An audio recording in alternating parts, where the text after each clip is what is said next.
പെട്ടെന്ന് തയ്യാറാക്കാൻ പറ്റുന്ന ഒരു മോര് കാച്ചിയതിൻ്റെ റെസിപ്പിയാണിന്ന്. ഇതിനായിട്ട് നമുക്ക് സ്റ്റൗ ഓൺ ചെയ്തതിന് ശേഷം ചട്ടി അടുപ്പത്തേക്ക് വെക്കാം. അതിലേക്ക് വെളിച്ചെണ്ണ ഒഴിച്ചു കൊടുക്കാം. വെളിച്ചെണ്ണ നല്ലതുപോലെ ചൂടായി വരുമ്പോഴേക്കും കടുകിട്ട് പൊട്ടിക്കാം.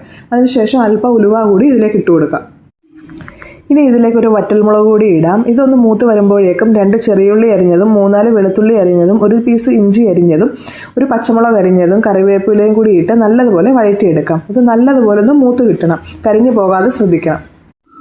ഇനി ഫ്ലെയിം ഒന്ന് കുറച്ചതിന് ശേഷം പൊടികളെല്ലാം ഇട്ട് കൊടുക്കാം. ഒരു 1/2 ടീസ്പൂൺ ചെറിയ ജീരകത്തിൻ്റെ പൊടിയും 1/2 ടീസ്പൂൺ മഞ്ഞൾപ്പൊടിയും 1 നുള്ളു മുളക് പൊടിയും ഒന്ന് മൂപ്പിച്ചെടുക്കാം. ഇതിലേക്ക് ഉപ്പിട്ട് അടിച്ചു വെച്ച തൈരും കൂടി ചേർത്ത് കൊടുക്കാം.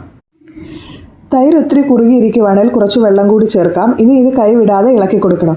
ഇതൊന്ന് ചൂടായാൽ മാത്രം മതി, തിളയ്ക്കാൻ പാടില്ല. നല്ല ടേസ്റ്റി ആയിട്ടുള്ള മോര് കാച്ചിയത് റെഡി ആയിട്ടുണ്ട്. എല്ലാവരും ട്രൈ ചെയ്യുക. ബാച്ചിലേഴ്സിനൊക്കെ പെട്ടെന്ന് തയ്യാറാക്കാൻ പറ്റുന്ന റെസിപ്പിയാണ്. എല്ലാവരും ഫീഡ്ബാക്ക് അറിയിക്കുക.